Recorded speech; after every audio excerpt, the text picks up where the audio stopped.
guys, and welcome back. For this week, we're going to be creating graffiti names to go with our unit of place and protest. So, the way this is going to be set up is that I am going to give you a history of graffiti and show you examples of graffiti artists and their art, and also show you a video of me doing my tag. Then the second part of the video is with Maya, and she is going to be giving you a tutorial on how to create your own graffiti tag. We expect you to take some inspiration through different graffiti artists such as Banksy, Vader, Keith Haring, David Cho, Ellen Harvey, and the expectation of you guys and your project is to create your own individual tag and replicate the graffiti style. All right, so let's talk about graffiti. So I'm starting my graffiti a little different than Maya is because I am using a website called defont.com, and it has a whole bunch of different graffiti fonts that you can pick from and look at and draw inspiration from. Graffiti as a form of expression is not a new idea. There has been records of graffiti from as far back as Vikings. There's graffiti in the Hagia Sophia, which is a really famous church. But it really got its art explosion in the 70s in Philadelphia. It began with a guy named Daryl McCrae, and he went by the tag Cornbread, and he was just putting this around a whole bunch of like subway walls, and at one point he even broke into a zoo and put it on elephants, and it was a way for him to put himself in a place.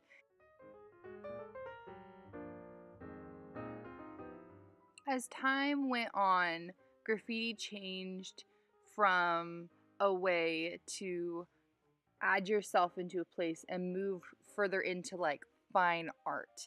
And this really started more later into like the 70s and 80s with a famous artist named Keith Haring, who began to draw on subway walls.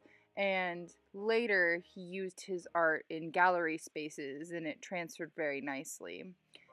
Today we have artists like Shepard's Ferry, who did the iconic Obama poster and designs for brands like Obey.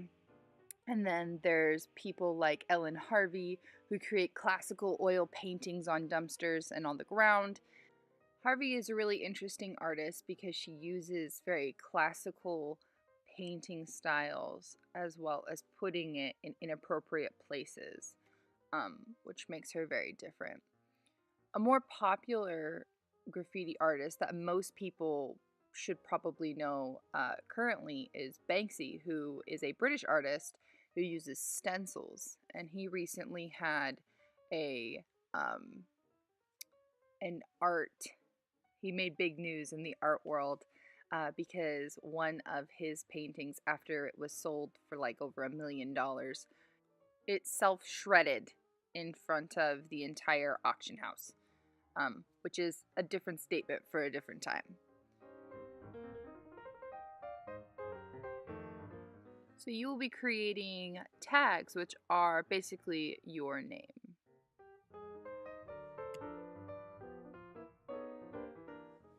Ladybird is a nickname that I had for a while, so I figured it would be a little bit more interesting than Liz. So if you have a nickname that you prefer to go by, or you want to shorten your name in some way, like I added numbers to my name, that's a really viable option on how to do it. I also chose to use drips in my name to add a little bit of flair to it. Alright, and that is my tag. I will also be doing Maya's voiceover because she was not able to come in and do it. So the first step in creating your own graffiti name, if you don't know how to make bold letters is to write your name normally, as you would. Maya's choosing to use all capitals because it seems to be easier that way. And then you're going to outline your letters so that they are thicker lines.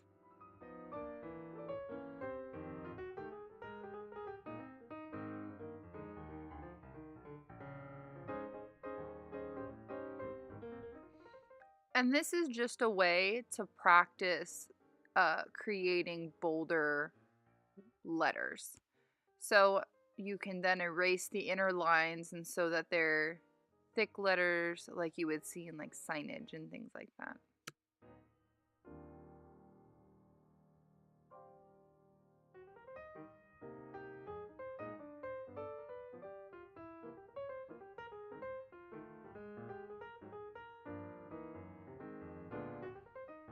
So after you go ahead and erase the lines, this is a very good practice, by the way, for creating your actual tag. You can create more dynamic lines. And what that means is now that you've had that practice on what it feels like to create larger letters, you can add arrows. You can do what I did, add drip marks. You can also make these words 3D by adding a drop shadow, which I did with the pink line. Any sort of design element that is individual to you is alright. I've seen bubbles, I've seen stars, anything works really. After you feel confident in your ability to create some really bold, dynamic, cool lettering, go ahead and move to a bigger piece of paper and start doing your final product. You can see that Maya and I both used pencil first, and that's just going to make things easier later on.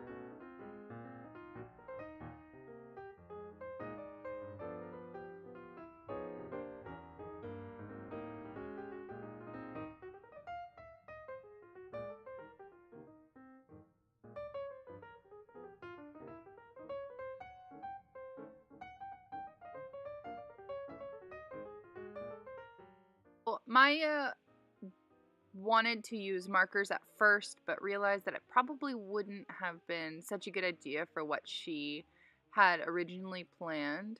So I used markers and then she used colored pencils to kind of show you guys the difference of what your tag will look like with either one.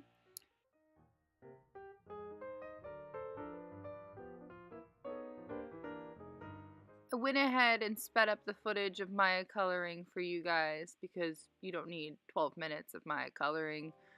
But basically she's using colors that are bright, vibrant, the blue, and then right above it, she's going to be doing purple over it. She's shading a bit right now to give it a 3D effect, similar to that of what I did with the drop shadow. She's just shading one side.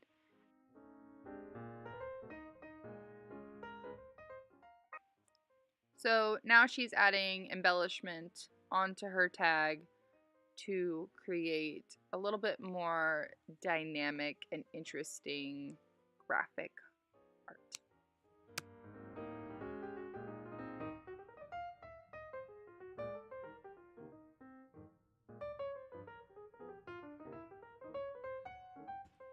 And that's basically your assignment. So if you have any questions, go ahead and email your professor and they'll get back to you.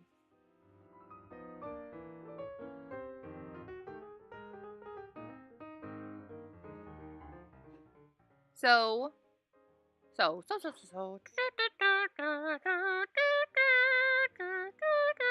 Masterpiece Theater.